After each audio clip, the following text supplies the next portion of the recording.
And yeah, that's right. Come on, get ready and clap your hands. Hey, boys like and girls, that. Stand just up. Like that. Stomp your feet and clap your hands. Come on. It's time for Skeet Jones. Yeah, and the puppet. And that is all. Come on with Skeet. We can be free. A place to learn, a place to grow. You can just let go. Let's have a ball. And that is all. I just want you to come and go with Skeet to a place of peace where everybody can turn their dreams into reality. There's no better place to be than with Skeet Jones, yeah. Come on, let's do it.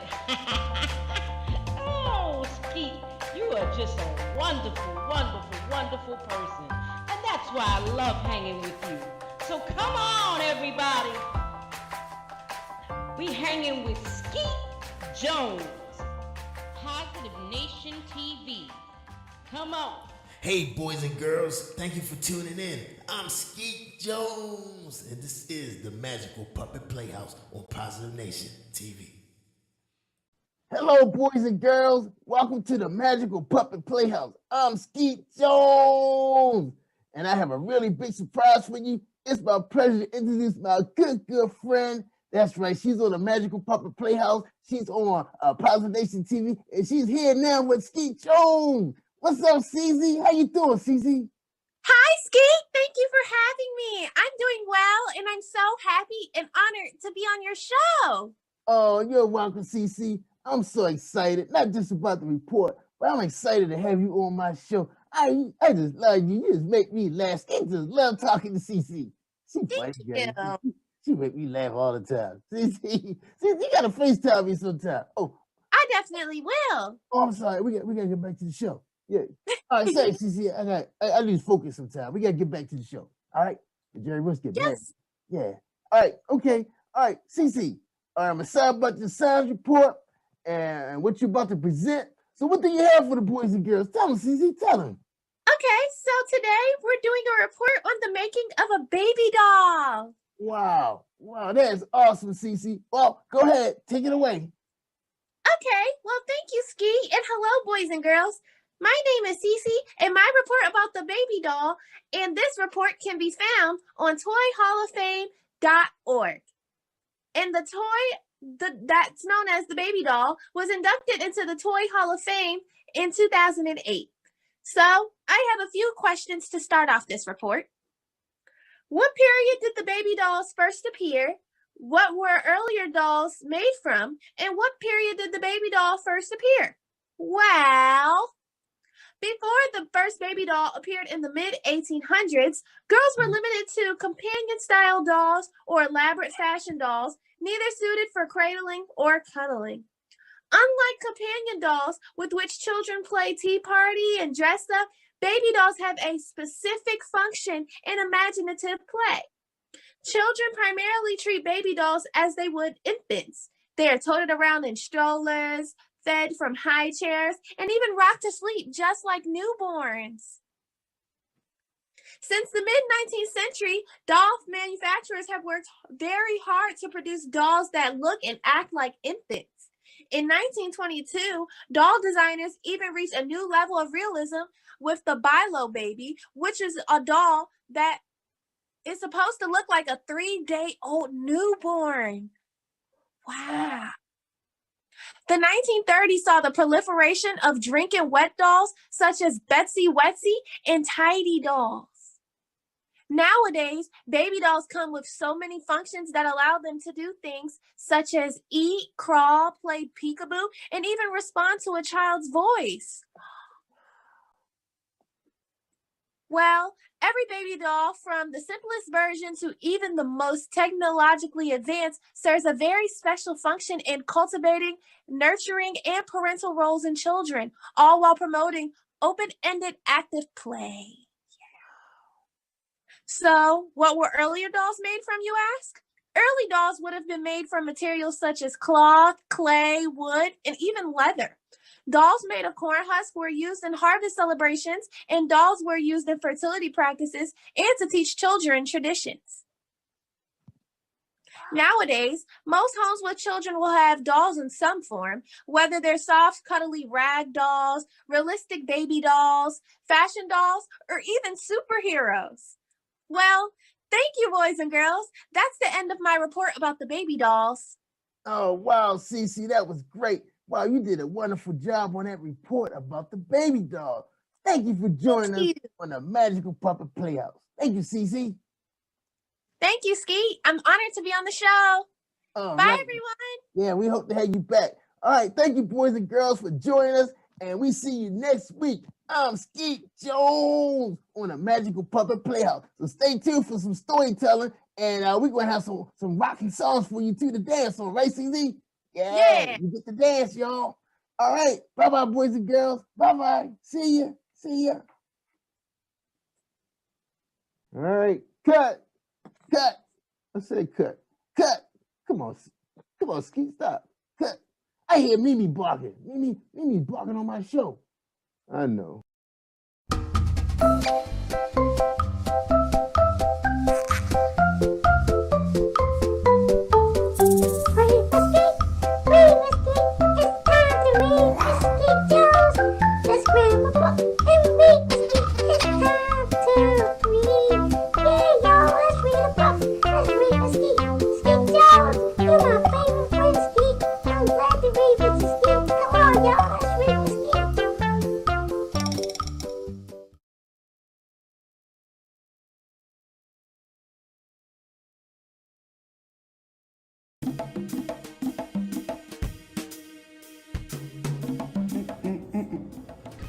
What's up?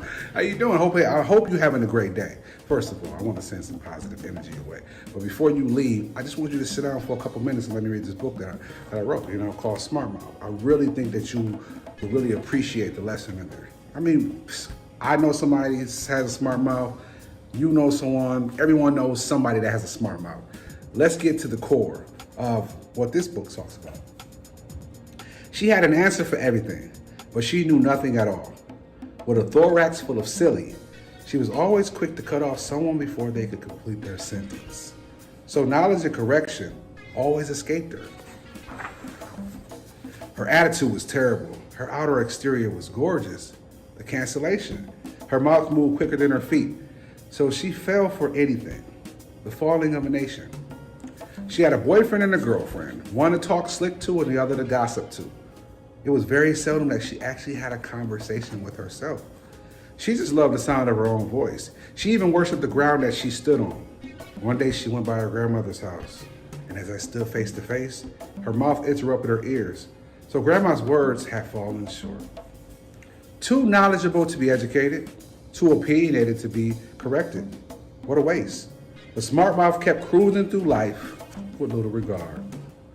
It was one early Friday morning that changed the world of Smart Mouth. Coming out of her home, she saw the ambulance across the street. Ooh, lights, crowds, and panic surrounded the home that she recognized very well. It was her grandmother's house. Smart Mouth began to panic. This was an emotion that she was not used to feeling. She floated across the street in a cloud of worry. No one spoke to Smart Mouth. Her presence made others uncomfortable. Her reputation had preceded her. And in this sad moment, she realized how much her smart mouth had worked against her. Her grandmother had passed away. No one gave emotional support to Smart Mouth. She had given others such a hard time, and the damage had already been done. The dark cloud that had followed her all her life had finally shown itself. Always arguing and in conflict, in loneliness is where she evaluated her ignorance. Reminiscing on the last time she had seen her grandmother, sadly, she could not even remember her grandmother's words. This was because her mouth interrupted. In her desert place, she tossed around in a bed full of sorrow. Teary-eyed and frustrated, she fell into a deep sleep, and she heard a voice. "Come to me, all who are weary and burdened, and I will give you rest. Take my yoke upon you and learn from me, for I am gentle and humble in heart, and you will find rest for your souls. For my yoke is easy and my burden is light." Smart Mouth questioned, "Who are you? I'm quite sure that you don't like me, just like everybody else I encounter." But the voice assured her that it was the voice of Jesus, and he sure loved her.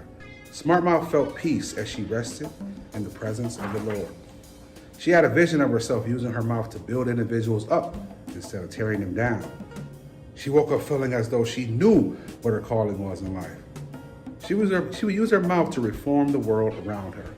She began to read her Bible daily. She also went back to school and received her law degree. Smart Mouth was on a mission to be a positive force in her community. She named her law firm Smart Mouth Associates. She used her smart mouth to make others aware, wiser, and confident. She won 10 cases in her first year. Knowing that she was making a difference had brought her purpose in life. She was invited to speak at schools, churches, and even the White House. Smart Mouth told her story everywhere she went. It didn't take long for her to accumulate a huge fan base. She had changed the meaning of the word smart mouth. Proud of the new path that she had chosen in life, Smart Mouth finally made peace with the memory of her grandmother. She went to visit her grave and did not say one word while sitting next to the headstone. She heard a voice in the wind say, "I knew you could do it. God gave you the smart mouth for a reason, and now you are using it wisely. I am proud and love you." Smart Mouth cried tears of joy, finally realized that she could learn more from people if she just sat and listened while they were speaking. She had become a successful lawyer, and now she decided to move into politics. She began to infiltrate Congress and make a change. People loved her, and eventually she decided to run for office. Smart Mouth got many powerful people to back her campaign, and she was overwhelmed to find that she had been nominated for president. That November, she won the presidential race, making her the first female president in United States history. No matter what race, creed, or economic class you stand in, you can always use your mouth to bring positive change in the world. I wrote this book to inspire the next world leaders, community activists, and more. Use your mouth to speak the truth. Use your mouth to make others better. Use your mouth to make those around you smarter. Be a Smart Mouth by Derek Spears. I hope you enjoyed that. Skeet, I hope you enjoyed that because it has a lot of good meaning. And that's what we're here on earth to do, to inspire others to be better people.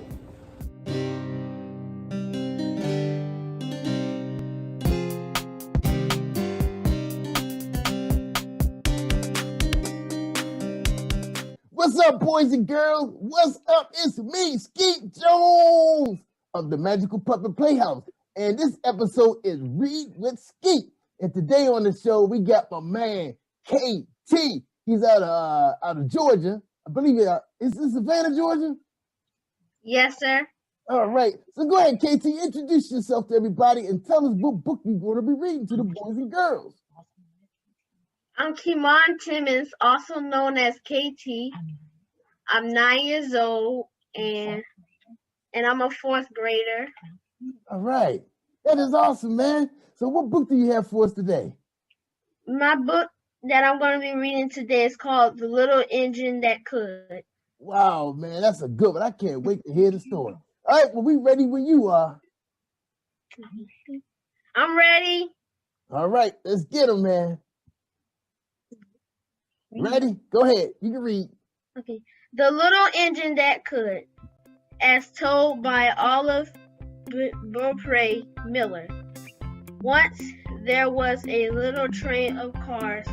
She was flying across the country with a load of Christmas toys for the children who lived way over on the other side of the mountain. Her wheels went around very fast, squealing along the track. Choo choo, choo choo, choo choo. She was happy because she was carrying that load of toys for the children, and she had just time enough to get to the end of her journey before the last Christmas shopping. But all of a sudden, bang! Right at the foot of the mountain, the little engine broke down. Chug, chug, squeak! The wheels slid along the track and then stood perfectly still. She couldn't go an inch farther. And how in the world could she ever get across the mountains now in time for the children's Christmas? Rag dolls, paper dolls, china dolls, little toy wagons and carts, doll houses and Noah's Arks, tops and bats and balls. Were they all to stay there useless and the children on the other side to go without them? For Christmas, the little train felt very sad as they stood there hoping for help. She suddenly toot, toot, toot. Along came a great strong engine, all finely cleaned up and shining with his number plate scored and bright. He had just finished his working of pulling a fine long passenger train with sleeping cars and dining cars. That was something to do. He was puffing and blowing with pride. "Oh, big engine," cried the train while her cars all joined in the chorus. "Will you please take us over the mountain? Our engine has broken down, and we're loaded with Christmas toys for the children on the other side. Will you help us? Help us! Help us!" But the great big passenger engine blew off steam with a shriek. He puffed himself up with pride. He made himself look very huge. "It's not my business," he roared, "to pull such a little nobody. I pull much finer trains with sleeping cars and a dining car.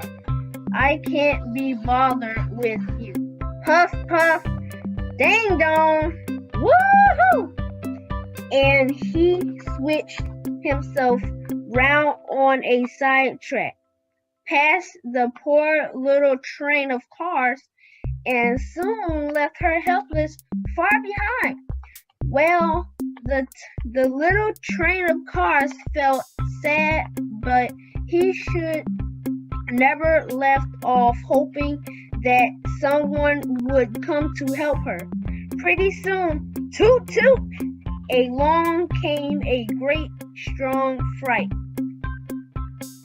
engine. He had just pulled a freight train over the top of the mountain and was on his way back to the roundhouse to take a little rest. But the train was called to his engine to wow. Her cars all joined and in his chorus. "Oh, big engine, please will you take us over the mountain? Our engine has broken down and we're loaded with Christmas toys for the children. On the other side, will you help us? Help us, help us, help us!" But the big freight engine snorted. He snorted and puffed and puffed. He sent up out of the smokestack a shower of angry sparks. "I've done enough work for today." "Yes, sir," he hissed. "I'm off for a little rest." "I've done enough," said "Done enough. I've done enough and enough." And he switched himself round on the sidetrack past the poor little train of cars and soon left her helpless far behind. Well, the little train of cars now felt very, very, very sad. but she never left off hoping that someone would come to help her. Pretty soon, dragging along, there came slowly up the track a rusty, dusty, dangling engine, just about the size. The engine that had been pulling the train, this rusty, dusty, dangling engine, was sighing and moaning and grunting. He was rumbling and grumbling and groaning. But the little train called out while her cars all joined in the chorus. Oh, engine, engine, please will you take us over the mountain again? Our engine has broken down and we're loaded with Christmas toys for the children on the other side. Will you help us? Help us! Help us! Then the rusty, dusty, dangling engine groaned and grunted and grumbled. I never could pull you. I couldn't have it. Couldn't have the strength. No, no, I never could. I never could. I never could, and I never could, and I shouldn't have. And he dragged himself to ground on the sidetrack past the poor little train of cars, and soon left her helpless far behind. Well, the little train of cars now felt very, very, very sad, yet still she never stopped hoping that someone would come to help her. So after a long, long, long time, along came a little small engine. So very small it seemed useless to ask her for help. Yet she had one bright, lovely eye shining out in her head, and she was humming and hurrying, whistling and ringing. Her bell is the very way, so the little train cried out while her cars and all joined the chorus. Little engine, please, could you take us over the mountain? Our engine has broken down and we're loaded with Christmas toys for the children on the other side. Can you help us? Help us! Help us! Now the little small engine had never been far away from the freight yard. She had spent all of her days in switching, but think of all those children without their Christmas toys. She couldn't let the train stand still, and the children had no toys for Christmas. So she started to chug up steam, and she answered. Then she came straight up to the train, cut hold, started pull. She tugged and she tugged and pulled. And pretty soon, ding dong, puff puff, chug chug, the train of cars began to move slowly. The train began to move, and the little small engine kept rolling and rolling, tugging and tanging and pulling. And as she tugged, she kept puffing slowly, very slowly. I think I can. steadily she gained speed and now she puffs out faster. I think I can. But and by. She ran steadily, smoothly up the track, and then she puffed very fast. I think I can. At last. And at last she reached the top of the mountain. She stood on top of the world. She climbed that big, long slope. She done it. Hooray! And there, way down below, lay the city where the children lived to whom she was buried the toys. She gave on puff of joy. Just one great big long puff. Then down she started sliding after. Faster. And as she went, she kept puffing. I thought I could. The little train of cars squealed behind her, and the little children down in the city got their toys for Christmas. The end. All right, man, you did a phenomenal job, man. Oh, I love that story. All right, give the boys and girls the title of that book and hold it up so they can see it. Because they may want to get a copy. My book house story time.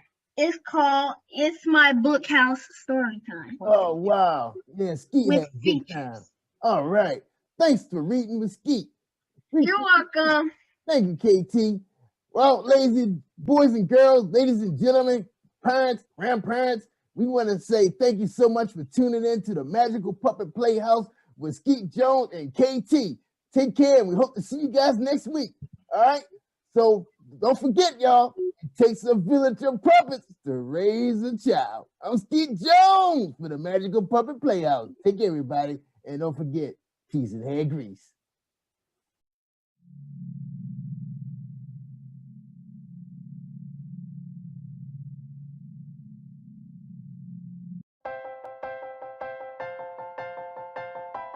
And yeah, that's right.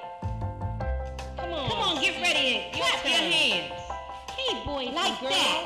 Stand just up. Like that. Stomp your feet and clap your hands. Come on. It's time for Skeet Jones. And that is all. Come on with Skeet, we can be free. A place to learn, a place to grow. You can just let go. Let's have a ball. And that is all. I just want you to come and go with Skeet to a place